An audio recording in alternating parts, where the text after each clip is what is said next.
नमस्कार, मी अक्षय. एडीएन बातमीपत्रात तुम्हा सर्वांचं मनपूर्वक स्वागत आहे. आज दिवसभरात घडलेल्या संपूर्ण घटनांचा आढावा आपल्याला घ्यायचाच आहे, परंतु त्या अगोदर नजर टाकूया आज दिवसभरात घडलेल्या काही महत्त्वाच्या आणि ठळक घडामोडींवरती. मुख्यमंत्री शहरात येताच विरोधी पक्षनेत्यांनी वाचला मंत्री अब्दुल सत्तार यांच्या तक्रारींचा पाढा. लाडका मंत्री असा केलाय सत्तार यांचा उल्लेख. लाडकी बहीण योजनेसाठी मुख्यमंत्री एकनाथ शिंदे शुक्रवारी सिल्लोडमध्ये दाखल. मराठा आंदोलकांकडून मुख्यमंत्र्यांच्या ताफ्याला काळे झेंडे दाखवून निषेध. आता बघूया सविस्तर बातम्या. पालकमंत्री अब्दुल सत्तार यांच्या मतदारसंघात शुक्रवारी मुख्यमंत्री लाडकी बहीण योजनेच्या लाभार्थ्यांचा कार्यक्रम आयोजित केला होता. या कार्यक्रमामध्ये मुख्यमंत्री एकनाथ शिंदेंचा विरोधकांवरती हल्लाबोल झालाय. विरोधकांनी कितीही टीका केली तरी महायुतीचीच सत्ता येणार असं मुख्यमंत्री म्हणाले आहेत. जिल्ह्यातील सिल्लोडमध्ये मुख्यमंत्री एकनाथ शिंदे यांच्या उपस्थितीत लाडकी बहीण योजनेचा कार्यक्रम शुक्रवारी पार पडलाय. मुख्यमंत्री एकनाथ शिंदे यांच्या हस्ते 60,000 महिलांना लाडकी बहीण योजनेचं मंजुरी पत्रक देण्यात आलंय. सिल्लोडचे आमदार आणि जिल्ह्याचे पालकमंत्री अब्दुल सत्तार यांनी कार्यक्रमाचं आयोजन केलं होतं. यावेळी पालकमंत्री अब्दुल सत्तार, विधान परिषदेच्या उपसभापती नीलम गोरे, आमदार प्रदीप जयस्वाल, आमदार प्राध्यापक रमेश बोरणारे, शिवसेनेच्या प्रवक्त्या ज्योती वाघमारे, विभागीय आयुक्त दिलीप गावडे, जिल्हाधिकारी दिलीप स्वामी, जिल्हा परिषदेचे मुख्य कार्यकारी अधिकारी विकास मीना, मनपा आयुक्त जी श्रीकांत, मुख्यमंत्री जनकक्षाचे मुख्य समन्वयक अमोल शिंदे यांची प्रमुख उपस्थिती होती. यात मुख्यमंत्री एकनाथ शिंदेंचा विरोधकांवरती हल्लाबोल झालाय. लाडकी बहीण योजनेवरून आमचे कपटी विरोधात टीका केली आहे. मात्र विरोधकांनी कितीही टीका केली तरी महायुतीचीच सत्ता येणार असणारचं मुख्यमंत्र्यांचं म्हणणं आहे. तसेच देवेंद्र फडणवीस यांच्या पाठीशी मुख्यमंत्री एकनाथ शिंदे आहेत, त्यामुळे त्यांना कोणी काहीही करू शकत नाही असंही यावेळी मुख्यमंत्री म्हणाले. योजनेसाठी कोर्टामध्ये जायचं, या योजनेसाठी स्टे घ्यायचा, अशा प्रकारचा प्रयत्न त्यांनी केलाय. पण मला विश्वास आहे माझ्या लाडक्या बहिणींवर कोर्ट, न्यायालय देखील अन्याय करणार नाही, तो देखील न्याय देईल. आणि म्हणून मी आपल्याला एवढंच सांगतो, तुम्ही जी हे लोक खोडा घालतायत यांना बरोबर लक्षात ठेवा. हे कपटी सावत्र भाऊ आहेत. हे सावत्र भावांपासून सावध राहणार ना तुम्ही. तुम्हाला योजना देणारं महायुतीचं सरकार, तुम्हाला मी सांगतो, निवडणुका डोळ्यासमोर ठेवून आम्ही हे निर्णय घेतलेला नाही. ही आमची प्रिंटिंग मिस्टेक नसणार. निवडणुकीमध्ये म्हणायचं निवडणुकीचे चुनावी जुमले आहेत, परंतु हा जुमला नाही. खऱ्या अर्थाने आपल्याला कायमस्वरूपी सर्व जातीपातीच्या महिलांना ही योजना लागू होणार आणि ती कायम सुरू राहणार, हा माझा शब्द आहे. तर मंत्री अब्दुल सत्तार यांच्यावर होत असलेल्या आरोपांचा दाखला देत विरोधी पक्षनेते अंबादास दानवे यांनी मुख्यमंत्री शहरात येताच माध्यमांशी बोलताना सत्तार यांना चांगला समाचार दिलाय आणि मुख्यमंत्र्यांना त्यांनी जाब विचारलाय. लाडकी बहीण योजनेचा आज या संभाजीनगरात सुरुवात माननीय मुख्यमंत्री करतायत. दुर्दैव असं आहे की ज्या अब्दुल सत्तार मंत्री आहेत या राज्याचे, त्या अब्दुल सत्तार यांनी आपल्याला आठवत असेल की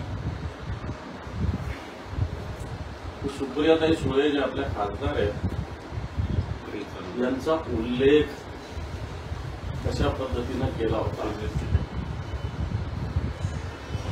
मला आठवतं अब्दुल सत्तार ज्यावेळेस उद्धवजींच्या मंत्रिमंडळात होते त्यावेळेस भारतीय जनता पार्टीनं त्यांनी कोणत्या तरी शेतामध्ये हनुमानाच्याहून काय काय शिवीगाळ केली होती, ही मला असं वाटतं ही भारतीय जनता पार्टीनंच लोकांसमोर आणलेली होती.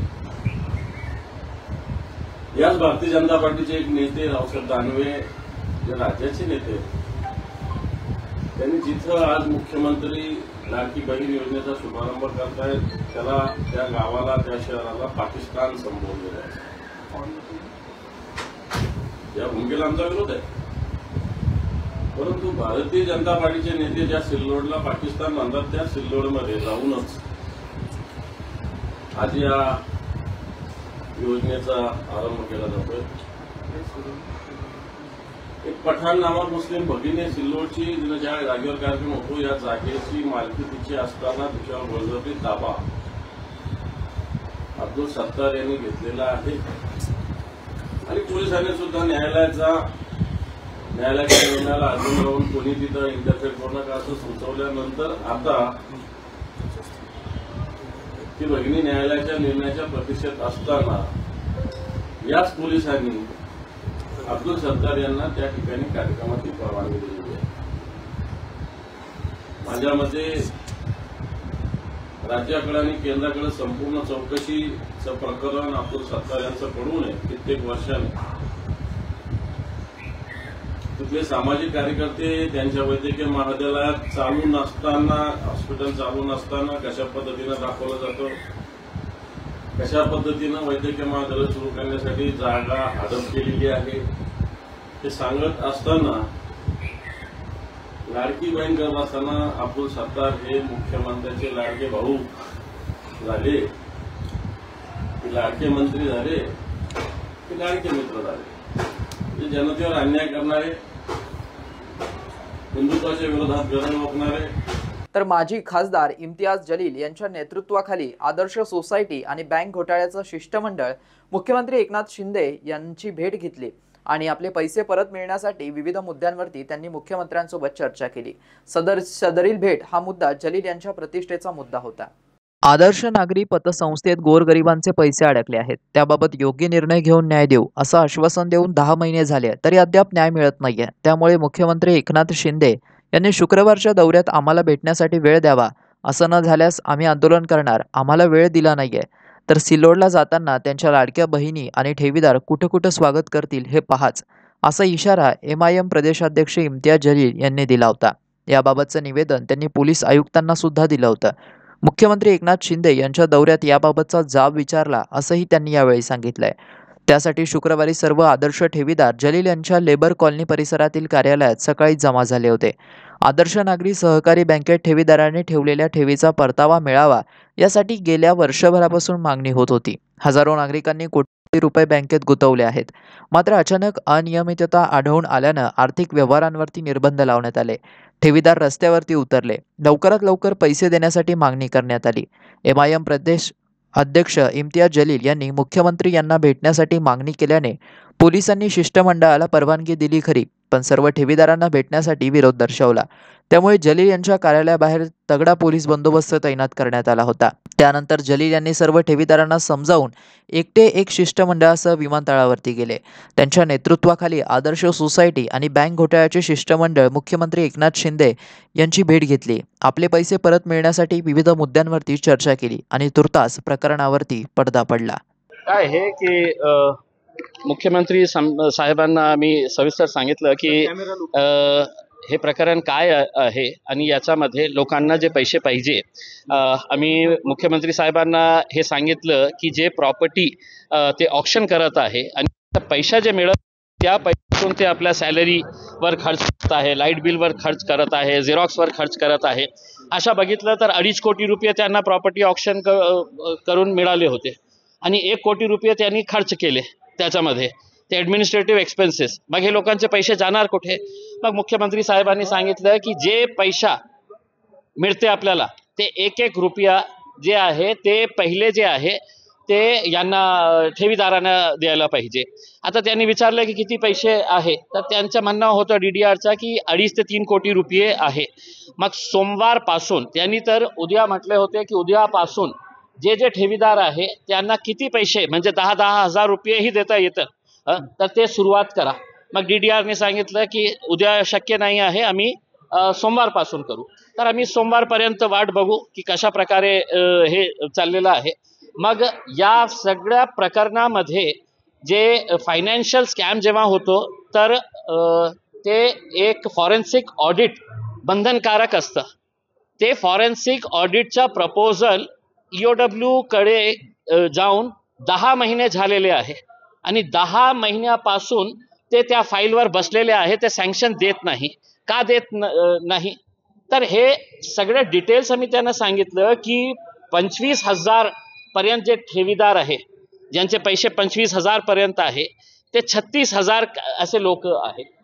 मग मुख्यमंत्री साहेब जेव्हा हजारो कोटी रुपये फुकटात वाटायला आलेले आहेत, हे लाडली बहीण, तर हे जे सगळे महिला आहे ही त्यांची बहीण नाही आहे का, हे आमचा एक प्रश्न होता. आणि ठीक आहे, आता त्यांनी ऐकून घेतलेले आहे. CP साहेबांनी आश्वासन दिले, कलेक्टर साहेब, डिव्हिजनल कमिशनर साहेब सगळ्यांनी आश्वासन दिले की आपण 6 तारखेला कलेक्टर ऑफिसमध्ये किंवा डिव्हिजनल कमिशनर ऑफिसमध्ये एक मोठी मीटिंग लावू आणि याचा संदर्भात जे रिकव्हरी करायची आहे ते रिकव्हरी लवकरात लवकर कशा होती. आणि समजा रिकव्हरी 1 कोटी रुपयाची आली तर आमची मागणी ही आहे की 2रा किंवा 3रा दिवसापासून ते पैसे तुरंत वाटायला सुरुवात करायला पाहिजे. तुम्ही हे वाट बघू नका की 10 कोटी येतील, 20 कोटी येतील, 50 कोटी येतील, त्याच्या नंतर मग ते सगळं खर्च करून टाकतील. तर एकीकडे मुख्यमंत्री एकनाथ शिंदे हे लाडक्या बहिणींना भेटण्यासाठी शहरात दाखल झाले आहेत, तर दुसरीकडे लाडकी बहीण योजनेचा अर्ज भरण्यासाठी येणाऱ्या अडचणींमुळे महिला वर्ग त्रस्त झाल्याचं दिसून आलंय. सर्व्हर डाऊनची अडचण सोडवण्यासाठी मागणी त्यांनी एडीएनच्या माध्यमातून मुख्यमंत्र्यांना केली आहे. घरचे सारेच काम पाहते मी 4 दिवसापासून चक्र मारते. पहिल्यांदा झाले पण तरी ॲप डाऊन हे दाखवते, सर्व्हर डाऊन दाखवते, होईना नाही. घरचे लेकरू माझं 2.5 वर्ष, त्याला सोडून यावं लागते घरी, झोक्यात राहते, रडते तरी बी त्याला टाकून घरी काम आवरून येऊन बसावं लागते, तर दिवसभर बसावं लागते. आज मुख्यमंत्री शहरात आले, लाडक्या बहिणींच्या योजनेच्यासाठीच आलेले आहेत, त्यांच्याकडे काय मागणी कराल तुम्ही? त्यावेळेला एवढंच मागणी करायचं आहे, सर्वे चालू करा, डाऊन म्हणजे त्यांनी योजना चालू केली पण त्या योजनेचा तुम्हाला लाभ घेता येत नाहीये. हां, लाभ घेता येणार नाही, लाभ झाला पाहिजे. सर्वे बंद नका करू, चालू केलीच आहे तर डाऊन दाखवते. 4 दिवसापासून चक्रा मारते. तुमच्या लाडक्या म्हणजे इथं कशासाठी आले होते? फॉर्म भरायसाठी. मग काय अडचण झाली? नेटच नाही होती, 2-3 दिवस झाले बंद दाखवला. किती दिवस झाले? 4-5 दिवस झाले. चक्रा मार लागला. सगळेच काम आवरावं लागते, मुलांची शाळा बघावं लागते, घरातले भांडे धुणे स्वयंपाक तसं सगळं इथं येऊन बसावं लागतं. सकाळपासून सगळं काम तसंच राहतं, इथून गेल्यावर करावं लागतं. पण ते पण वेबसाईट चालू नाही राहत, बंद दाखवते. त्याच्यामुळे चक्रा मारतोय 4-5 दिवस बसून. आता मुख्यमंत्री शहरात आले होते, त्यांचीच लाडकी बहीण योजना आहे, त्यांना काय म्हणाल तुम्ही? काय मागणी? चालू करा, आमचे लवकर फॉर्म गेले पाहिजे. 1 महिन्यात उलटून गेला, आता 2ऱ्या महिन्याच्या आता 2 तारीख आहे आज. ते लवकर जाय तर मग ते बरं होईल तेवढंच. शहरवासियांना एक सुवर्ण संधी. तुम्ही एखादा व्यवसाय करताय का? मग एडीएनवर जाहिरात करा आणि मिळवा व्यवसायात मोठा फायदा. तर वाट कसली पाहताय? आत्ताच खाली दिसत असलेल्या नंबरवर संपर्क साधा. इथे वेळ झाली आहे एका छोट्याशा ब्रेकची. कुठे जाऊ नका, पाहत राहा एडीएन न्यूज.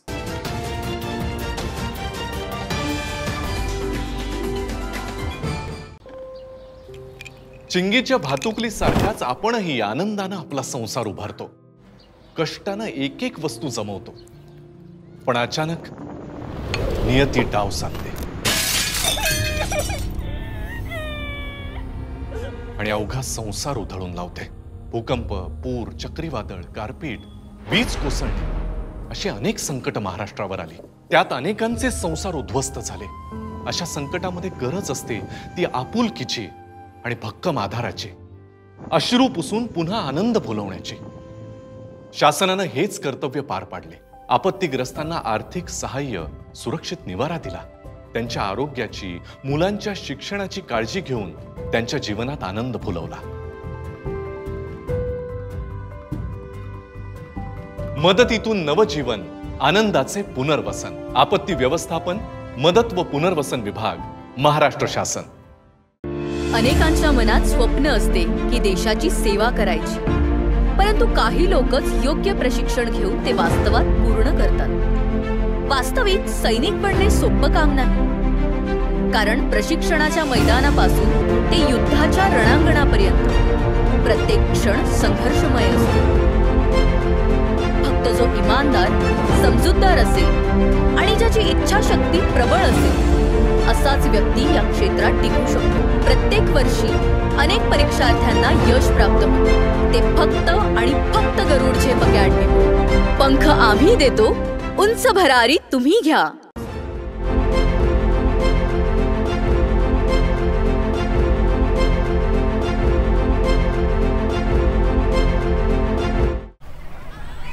आपलं आयुष्य म्हणजे आंधळी कोशिंबिरीचा खेळ नाही, कारण अचानक कुठलंही संकट येऊन धडकू शकतं.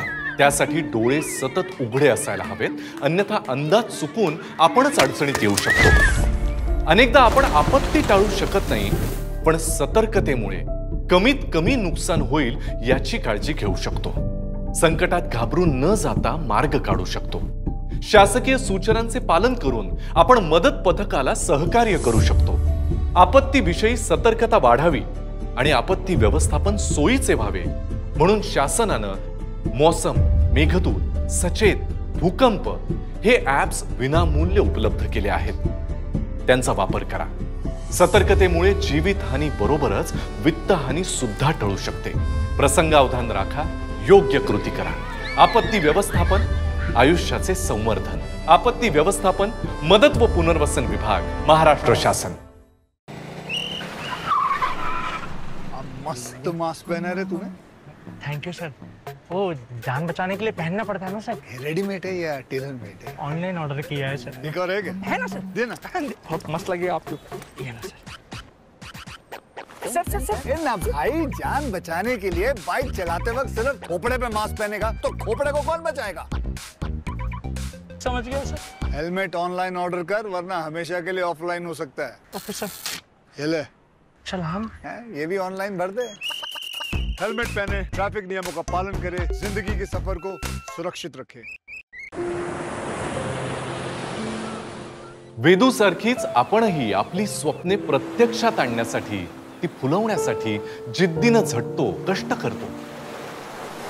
पण अचानक नैसर्गिक आपत्ती येते आणि आपल्या साऱ्या स्वप्नांचं पाणी होऊन ते वाहून जातं.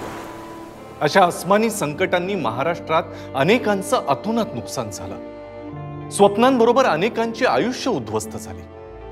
मात्र शासनानं आपुलकीनं त्यांना धीर दिला, भक्कम आधार दिला. केंद्रीय निकषापेक्षाही अधिक मदत केली. लाखांहून जास्त शेतकऱ्यांच्या खात्यात 25% अग्रिम रक्कम जमा केली. आपत्तीग्रस्तांच्या आयुष्यात पुन्हा नवी उमेद जागवून आनंद निर्माण केला. मदतीतून नवजीवन, आनंदाचे पुनर्वसन. आपत्ती व्यवस्थापन, मदत व पुनर्वसन विभाग, महाराष्ट्र शासन.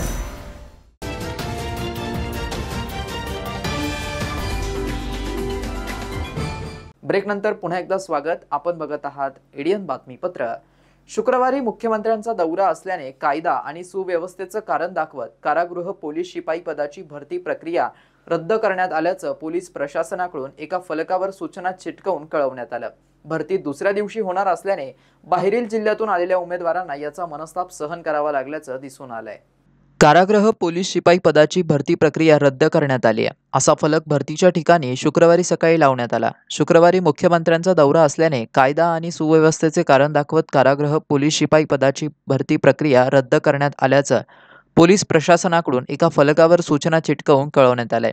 भरती दुसऱ्या दिवशी होणार असल्याने बाहेरील जिल्ह्यातून आलेल्या उमेदवारांना याचा चांगलाच मनस्ताप सहन करावा लागत असल्याचं दिसून आलंय. कायदा आणि सुव्यवस्थेचे कारण दाखवत ही भरती प्रक्रिया रद्द करण्यात आल्याचं पोलीस प्रशासनाकडून कळवण्यात आलंय. तर हा दुसऱ्यांदा पोलीस भरतीच्या तारखेत बदल करण्यात आलाय. पहिल्यांदा उमेदवारांना 9 जुलै रोजी बोलवण्यात आलं होतं. त्यानंतर तारखेत बदल करून 2 ऑगस्ट रोजी बोलवण्यात आलं. मात्र 2 ऑगस्टला मुख्यमंत्री असल्याने पुन्हा एकदा पोलीस भरती रद्द झाल्याने बाहेरील जिल्ह्यातून आलेल्या उमेदवारांना चांगलाच मनस्ताप सहन करावा लागला. मैदानावर कोणतीच सोय नसल्याने उमेदवारांचं म्हणणं आहे. अकोला, लातूर, परभणी, हिंगोली यासारख्या विविध जिल्ह्यातून हे उमेदवार आले आहेत. त्यामुळे त्यांना दुसऱ्यांदा या भरती प्रक्रियेचा खर्च अधिक ते पैसे देऊन करावा लागतोय. त्यात अनेक उमेदवारांकडे जेवणासाठी पैसे शिल्लक नसल्याने दिसून आलंय. त्यांनी व्यवस्थेबाबत नाराजी व्यक्त केली आहे. मी यवतमाळ जिल्ह्यावरून आलेलो आहे. मी 22 तारखेला पण आलते इथे. 22 तारखेला आलतो, पावसामुळे ग्राउंड कॅन्सल झालं. आणि मी पुन्हा कॅन्सल झालं तर 5 वाजता संध्याकाळी नोटीस लावली यांनी. तर मी 23 तारखेला पण आलतो, त्या दिवशी पण ग्राउंड घ्या म्हटलं तर घेतला नाही. आणि मी 2 तारखेला दिली होती मला तारीख. कालच्या डेटमध्ये आजच्या डेटमध्ये 2 तारीख आहे, तर मी आज पण ग्राउंड कॅन्सल झालेला आहे. आता आम्हाला 3 तारीख दिलेली आहे. राहण्याची व्यवस्था आम्ही येथेशी झोपलेलो आहे, बघू शकता.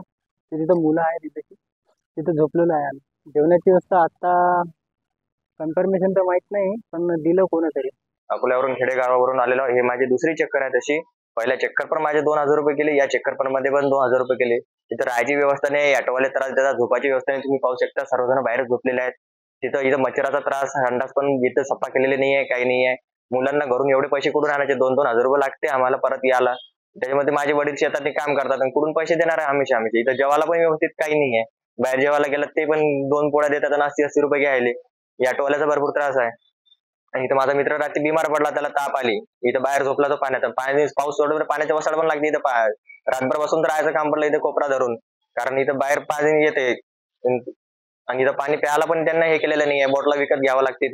इथं स्टॅफ पण व्यवस्थित हे करते आणि कोणी अजून विचारलं पण नाही आहे इथं की तुम्हाला राहिले आहे काही विचारलं नाही आहे. बाकीच्या शेतीसारखं खूप अवघड हे सध्या हे चालू आहे. इथं आल्यावर त्यांना विचारलं पण ते काही बोलायलाच तयार नाही, काय सांगायलाच तयार नाही. तिथं बोर्ड लावून दिलेले आहे फक्त त्यांनी, किंवा ज्याचं 2 तारखेला होतं त्यांचा 3, 4, 5 कधी पण येऊ शकता. आता एवढं लांब आल्यावर परत जावं कसं? परत जायला आम्हाला 8-8, 10-10 घंटे लागते. त्याच्यामुळे बस पण नाही आहे, ट्रेन पण हे पण नाही आहे, सर्व लेट चालते. दरम्यान मुख्यमंत्री एकनाथ शिंदे यांच्या दौऱ्यामुळे रद्द झालेल्या पोलीस भरतीच्या प्रशिक्षणार्थी उमेदवारांची विरोधी पक्षनेते अंबादास दानवे यांनी मराठवाडा विभागीय क्रीडा संकुल येथे जाऊन भेट घेऊन विचारपूस केली. त्यांनी देखील या भरती रद्द केल्याबाबत नाराजीचा सूर आवळलाय. रजाकारी चालू आहे की काय? अशा प्रकारे पोलीस आयुक्त काय या शहराचे राज्य समजतात का स्वतःला? एक नोटीस लावली पोलीस भरती बंद, त्यांच्या घरचं राज्य चालू आहे का? 2,500 विद्यार्थी पोलीस इथे येतात भरतीसाठी, कुठून खेड्यातून येतात, पाड्यातून येतात, वाड्याहून येतात, तांड्याहून येतात, आणि तिथे एक साधी नोटीस लावली की पोलीस भरती बंद आहे. मुख्यमंत्रीच्या सुरक्षिततेचा मुद्दा देतात. मुख्यमंत्र्याचा दौरा काय आज ठरला का? मुख्यमंत्र्याचा दौरा माझ्या माहितीप्रमाणे 8 दिवसापासून ठरलेला आहे. 8 दिवसापूर्वी सूचना पोलीस आयुक्तांनी द्यायला पाहिजे होती. विद्यार्थी इथं आले, त्या मैदानावर पोहोचले, त्यांना नोटीस वाचायला मिळाली. मला वाटतं चुकीचं आहे. या विद्यार्थ्यांना अशा पद्धतीनं अन्याय करणं चुकीचं असं माझं स्पष्ट मत. 10-20 किलोमीटर असतील प्रवास शहरामध्ये मुख्यमंत्री, तरी देखील एवढा पोलीस बंदोबस्त. मला पोलीस बंदोबस्ताविषयी काय बोलायचं नाही मुख्यमंत्री, पण हे माहिती होतं ना 8 दिवसापासून दौरा ठरलेला आहे, तर मग आज आधीच कळवायला पाहिजे होतं. सकाळी नोटीस लावतात पोलीस आयुक्त आणि भरती थांबवतात. या विद्यार्थ्यांना सूचना पण नाही की नंतर कधी यायचं, काय यायचं. तर यांना 2 दिवस 4 दिवस आधी सांगितलं तर मुलं पायी येतात. बसचं भाडं त्यांच्या खिशात नसतं, मोठ्या मुश्किली इथं पोहोचतात. त्यांची राहण्याच्या व्यवस्थेचा प्रश्न आहे, खाण्यापिण्याच्या व्यवस्थेचा प्रश्न आहे. सरकार घोषणा करतं की व्यवस्था केली, कुठं व्यवस्था केली सरकारने? म्हणून पोलीस आयुक्तांची अशा पद्धतीनं रजाकारी चुकीची. मला असं वाटतं शिवसेना प्रमुखांच्या विचाराचा हा विजय आहे. या संमेलनाला नाव 8 मे 1988 रोजी शिवसेना प्रमुख हिंदुत्व सम्राट माननीय बाळासाहेब ठाकरे यांनी संभाजीनगर दिलेलं. जनतेने संभाजीनगर नाव स्वीकारलेलं आणि पहिल्यांदा माननीय उद्धवजी ठाकरे साहेबांनी या शहराचं नाव त्यांच्या कॅबिनेटमध्ये संभाजीनगर करण्याचा निर्णय घेतलेला. आता काही लोक क्रेडिट घेतील, पण देवेंद्र फडणवीसांचं 2014 ते 2019 तब्बल 5 वर्ष मेजॉरिटीचं सरकार असताना सुद्धा या शहराचं नामांतर झालं नव्हतं. ते नामांतर माननीय उद्धवजी ठाकरे साहेबांनी करून दाखवलेलं होतं.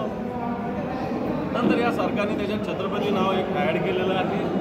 त्याच्यात काही लोकांना ऑब्जेक्शन घेतलं असेल, पण सुप्रीम कोर्टाने आता या सगळ्या गोष्टी फेटाळलेल्या आहेत. पण निश्चित या भूमिकेचं स्वागत. तर मराठा आरक्षण प्रकरणी निर्णय घेण्यात आला नाहीये, म्हणून मुख्यमंत्री एकनाथ शिंदे हे शुक्रवारी जिल्ह्याच्या दौऱ्यावर असताना मराठा आंदोलकांनी त्यांच्या ताफ्यासमोर काळे झेंडे दाखवत त्यांचा जाहीर निषेध केलाय.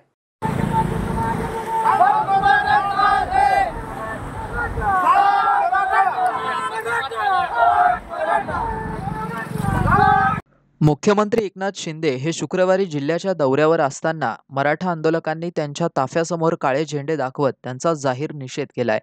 मराठा आरक्षण प्रकरणी निर्णय घेण्यात आला नाहीये, म्हणून त्यांना काळे झेंडे दाखवण्यात आले. सिल्लोड येथे मुख्यमंत्री लाडकी बहीण योजनेच्या शुभारंभासाठी मुख्यमंत्री सिल्लोडमध्ये दाखल झाले. यावेळी मराठा आंदोलकांनी त्यांच्याच ताफ्यास काळे झेंडे दाखवले. राज्यामध्ये मराठा आरक्षणावरून आंदोलन अनेक दिवसांपासून सुरू आहे. यावर मुख्यमंत्र्यांनी ठोस भूमिका घेतली नाही म्हणून त्यांना शुक्रवारी काळे झेंडे दाखवून त्यांचा जाहीर निषेध करण्यात आलाय. अनुसूचित जाती जमाती आरक्षण वर्गीकरणास न्यायालयाची मान्यता व राज्य सरकारला त्याचा अधिकार असल्याचा निर्णय दुर्दैवी असल्याचं प्रतिपादन दलित कोबरा संघटनेचे अध्यक्ष ॲडव्होकेट विवेक चव्हाण यांनी केलं असून पुनर्विचार याचिका दाखल करण्यासाठी प्रयत्न करू असंही ते म्हणाले आहेत. माननीय सर्वोच्च न्यायालयाने शेड्यूल कास्ट आणि शेड्यूल ट्राईबमध्ये अनुसूचित जाती जमातीच्या आरक्षणामध्ये रिझर्वेशनमध्ये सब कॅटेगरी करायला राज्य शासनाला परवानगी देण्याचा निर्णय जाहीर केला, निर्णय दिला. हा निर्णय SC ST समुदायाच्या दृष्टीनं दुर्दैवाचा निर्णय आहे. 2004 मध्ये माननीय सर्वोच्च न्यायालयाने अनुसूचित जाती जमातीच्या आरक्षणामध्ये सब कॅटेगरी करता येणार नाही अशा प्रकारचा निर्णय दिला होता. परंतु कालच्या निर्णयाने तो निर्णय बदलला गेला. हा निर्णय संविधानाच्या कसोटीवर तपासला गेला पाहिजे आणि माननीय सर्वोच्च न्यायालयाने जो निर्णय देताना राज्य शासनाने आणि केंद्र शासनाने जे म्हणणं मांडलं त्या म्हणण्यामध्येच SC ST लोकांचं रिझर्वेशन संपवण्याच्या दृष्टिकोनातनं केंद्र सरकार आणि राज्य सरकार यांनी सर्वोच्च न्यायालयासमोर म्हणणं मांडलं असं याचं निकालपत्रामध्ये दिसून येते. SC ST या निर्णयाने हे अनुसूचित जाती जमातीचे लोक त्यांच्या संविधानिक अधिकारासाठी एकजुटीने लढत होते. आता अनुसूचित जाती जमातीचे लोक हे आपापसामध्ये बांधताना आणि संघर्ष करताना दिसतील आणि यामध्ये अनुसूचित जाती जमातीच्या लोकांना संवैधानिक अधिकारासाठी संघटित होणं अवघड जाणार आहे आणि संवैधानिक अधिकार मिळवणं अवघड जाणार आहे. त्यामुळं हा जो निर्णय आहे हा दुर्दैवी निर्णय आहे आणि या निर्णयाचा पुनर्विचार करावा यासाठी देशातील सर्वच दलित संघटनांच्या प्रतिनिधींना चर्चा करून पुनर्विचार याचिका दाखल करण्याचा आम्ही प्रयत्न करणार आहोत. आणि एका जातीतले 2-4 लोक IAS झाले किंवा IPS झाले किंवा त्यांची आर्थिक परिस्थिती सुधारली म्हणजे त्या जातीचं पुढारपण, ती जात पुढारलेली आहे किंवा ती जातीचा विकास झाला आहे असं जे म्हणणं आहे ते म्हणणं चुकीचं आहे. कारण एखाद्या जातीमध्ये IAS आणि IPS अधिकारी झाले तरीसुद्धा या राज्यातील महार जातीचे लोक हजारो नाही तर या जातीचे जवळजवळ 40 लाख लोकांना स्वतःचं हक्काचं घर नाही, त्यांना हक्कावर काम नाही, पडेल ते काम करतात, मिळेल ते काम करतात आणि त्यावर गुजारण करतात. त्यामुळं महार जात असेल सांबार जात असेल यांच्यासाठी हा निर्णय हा दुर्दैवी निर्णय आहे आणि हा निर्णयाचे पुनर्विचार करावा यासाठी आम्ही लवकरच सुप्रीम कोर्टामध्ये विचार याचिका दाखल करण्याचे प्रयत्न करतोय.